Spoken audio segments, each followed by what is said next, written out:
Hey YouTube, Peterbilt Knife Guy. So I know what you're thinking.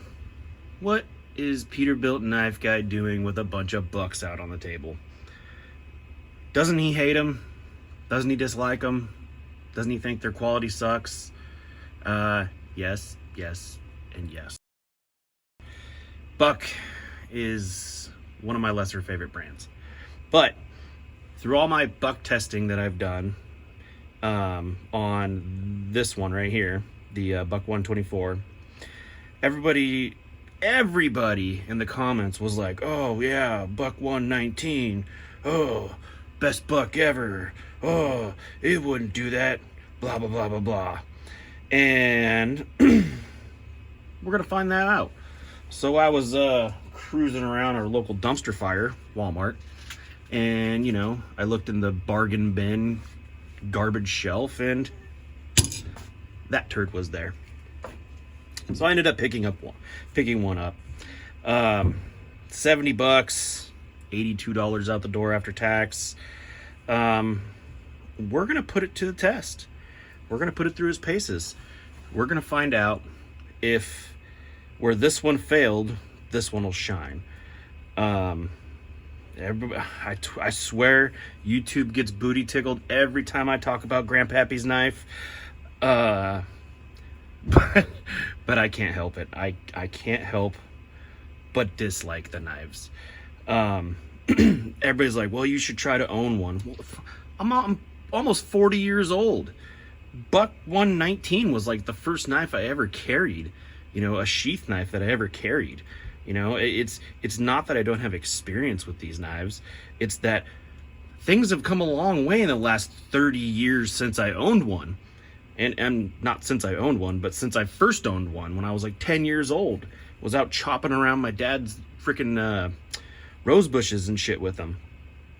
Everybody thinks it's just a shitty, uneducated opinion. No, my opinions come from the fact that I have used the crap out of this knife. I've used the crap out of this knife, and I've had more frickin' 110s than I can count that I gave away. But what is a YouTube knife channel without doing a Buck 119? So here we are. Here is just your standard run-of-the-mill Buck 119 special, fresh out of its clamshell package. Surprisingly, it came with the leather sheath. Usually Walmart has those cheap, I think the last one I got at Walmart of the 119s had the cloth sheath with it. But it came in a box, so whatever. But yeah, this one comes with a leather sheath. Buck proudly made their sheaths in Mexico, and look, they even tried to hide it. Frickin' Buck, come on. But whatever. So yeah, we are going to do some similar tests, and that I did with the 124, where I beat it through stuff and baton it, and I'm not going to try to break it, but if it breaks in the process, it breaks in the process. But also I want to compare it against other knives, and this is where I'm going to ask in the comments here, what knife would you like to see this knife compared to when doing tests that I own? I'm not going to go buy something to do the test, but you can easily look through my channel, see which knives I have.